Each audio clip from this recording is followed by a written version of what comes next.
第1章忘れられたローマの軍司令官アグリッピナ・マイオールは実は軍を率いたローマ女性だったのをご存知でしょうか。歴史の授業ではほとんど触れられませんが、彼女は戦場で軍を動かした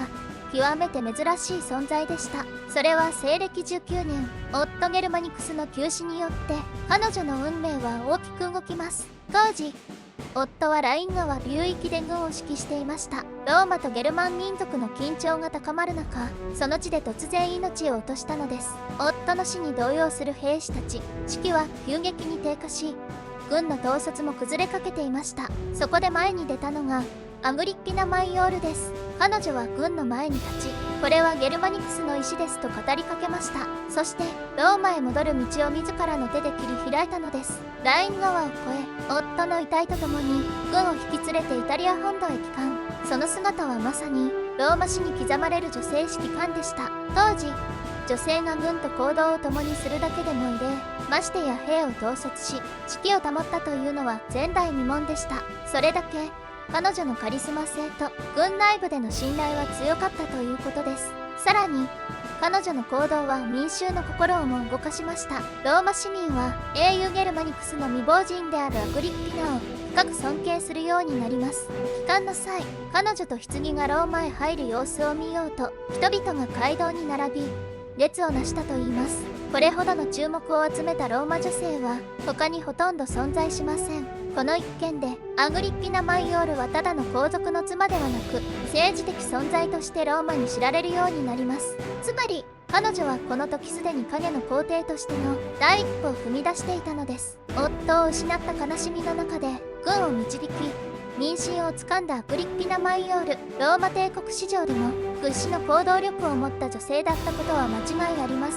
このように彼女の生涯は悲劇に彩られながらも数々の常識外れの行動で彩られているのです。辞書では彼女がなぜここまで強く冷静であったのか、そしてその背後にあった野望について掘り下げていきます。第2章皇帝の母としての冷徹な計算。アグリッピナ・マイオールの目標はただ一つ、息子カリグラを皇帝にすることでした。夫ゲルマニクスの死後、アグリッピナはローマの有力な女性として台頭し始めます。彼女は息子カリグラに皇帝の座を託すために無数の戦略を立てました。その中でも重要だったのは皇帝ティベリウスとの微妙な関係です。ティベリウスは自らの地位を誇示するためにアグリッピナを敵視していました。ですがアグリッピナはそのティベリウスとの関係を巧妙に操ります。表面上は無害に見せかけ、裏でしっかりと政治的な駆け引きをしていたのです。彼女はティベリウスの信任を得つつも彼が弱った時を待っていたのです。ティベリウスが年老いて病弱になるとアグリッピナはその隙をついてカリグラを皇帝にするための準備を整えました。そしてティベリウスが死去した後、アグリッピナの戦略は見事に実を結びます。カリグラが皇帝に即位したのです。しかしこの成功が彼女の全てではありません。アグリッピナが何より冷徹だったのはその次に目を向けていたからです。カリグラが即位した後もアグリッピナは母として皇帝の意向を操ることを忘れませんでした。彼女は皇帝の権威を支えるためにしっかりと自分の地位を固めていったのです。そのためアグリッピナは次々と手を打っていきます。例えば自らの肖像をコインに刻ませたり、自分の名声を民衆に広めるための活動を言ったりしました。彼女の最大の目的は自分が影の皇帝であることを誰もが気づかないように保つことだったのです。アグリッピナはどんな時でも冷静に自分の立ち位置を見極め、着実に政治的な足場を固めていきました。そして彼女の手のひらで転がされていたのはカリグラだけではありません。彼女は周囲のローマ貴族や軍人たちにも強い影響を持っていたのです。実際彼女は政治的な決断において重要な役割を果たし、カリグラの皇帝としての支配を支えていました。結局アグリッピナはただの母ではなかったのです。彼女はローマ帝国における影の女帝としてその実力を遺憾なく発揮したのでした。辞書ではアグリッピナがどのようにしてプロパガンダを駆使し自らの立場をさらに強化していったのかを探っていきます。第3章歴史の裏側で育んだプロパガンダと巧妙な策略。アグリッピナ・マイオールのもう一つの武器、それはプロパガンダつまり印象操作でした。ローマでは政治家や皇帝が自らの権威を示すために肖像やコイン、碑文などを活用していました。アグリッピナも例外ではありません。いや、むしろその最先端を言っていたのです。彼女は自分の肖像を刻んだコインを流通させました。これは私は皇帝の母であるというメッセージを民衆に直接届ける手段だったのです。実際に現存する古代ローマの硬貨の中にはアグリッピナの姿が彫られたものがあります。そこにはドイツの勝利者の未亡人皇帝の母といった称号が添えられていました。当時のローマにおいて女性の顔がコインに登場することは極めて稀でした。それだけアグリッピナは国家的な象徴として演出されていたのです。さらに彼女は公共の場でもその存在感を際立たせました。その立ち姿はまるで女帝そのものでした。彼女は笑顔を封じ、堂々とした振る舞いで民衆の記憶に焼き付いたのです。これは偶然ではありません。彼女は自分を記号化することで人々の記憶に残る存在になろうとしたのです。アグリッピナの意図は明確でした。私はローマに必要な女性である。そのイメージを徹底的に植え付けることです。例えば神殿の壁画や碑文でもアグリッピナは夫と並び称されることが多くなりました。まるで夫ゲルマニクスの功績の半分は彼女が担っていたかのような演出です。これは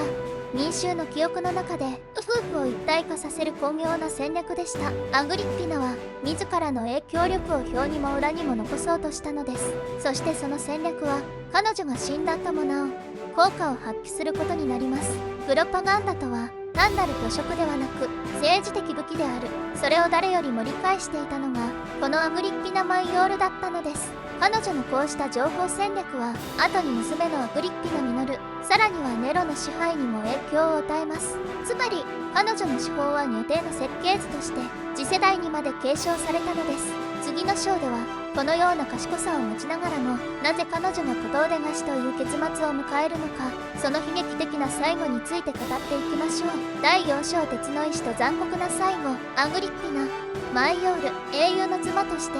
母として女帝のごとく振る舞った彼女が最後に迎えたのは想像を絶する孤独な死でした。その運命を狂わせたのは彼女の強すぎる存在感だったのかもしれません。ローマ皇帝ティベリウス、彼は当初アグリッピナの存在を評価していました。しかし時が経つにつれ彼女の影響力を恐れるようになります。ティベリウスにとってアグリッピナは民衆の支持を受けすぎていたのです。人々はゲルマニクスの未亡人である彼女を崇拝し、彼女の息子カリグラを次の皇帝と期待しました。それはつまりティベリウスの地位が揺らぐことを意味していました。そして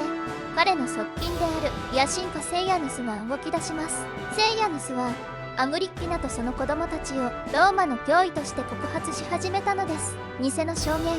でっち上げの陰謀、アグリッピナの周囲は少しずつ包囲されていきます。ついに彼女は皇帝への反逆を企てたとして逮捕さ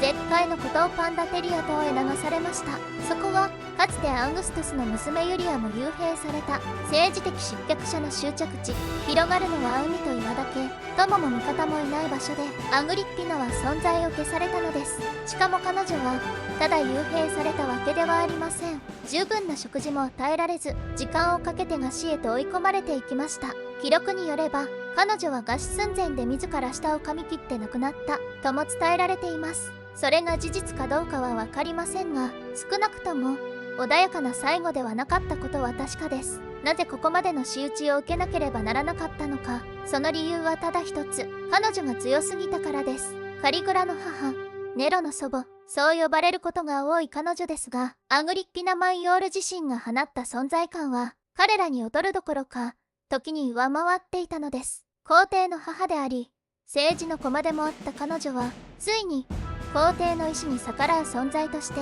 消されてしまいました。それでも彼女の鉄の意志は完全には消えていません。その精神は娘アグリッピナ・ミノルに、そして孫のネロへと受け継がれていきます。そして皮肉なことにアグリッピナ・マイオールが望んだ皇帝の血統は後に彼女自身の家族を破滅させる道へと進んでいくのです。辞書ではそんな彼女がローマ史に残した女帝の系譜とその評価についてもう一歩深く見ていきましょう。第5章影の女帝としての彼女の遺産。アグリッピナ・マイオールの最後は絶海の孤島で迎えられましたが、その影響力は決して消えませんでした。彼女の死後もローマの歴史において影の女帝としての存在はしっかりと刻まれたのです。実際彼女が築いた道筋はその後のローマ女性たちにも影響を与えました。まず注目すべきはアグリッピナが皇帝の母という位置づけを完全に確立したことです。彼女はただの母親にとどまらず政治的に不可欠な存在へと成り上がったのです。この皇帝の母としての位置は後の女性たち、例えばネロの母アグリッピナ・ミノルにとっても重要な立場となり、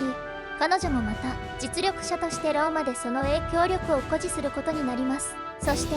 アグリッピナが死んだ後も彼女の政治的手腕は次世代に受け継がれました。ネロが皇帝に即位した後、その治世にはアグリッピナの影響が色濃く残ります。ネロ自身も母アグリッピナから多くを学び、その強さを引き継いでいきました。しかし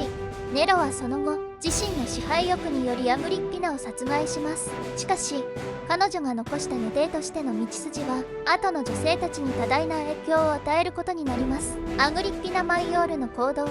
彼女自身の時代だけでなく後の時代における女性の政治的権力の象徴となりました。そしてローマ史を見てもアグリッピナのように表に出ない権力を握る女性の存在は非常に重要な意味を持っていたのです。彼女の物語は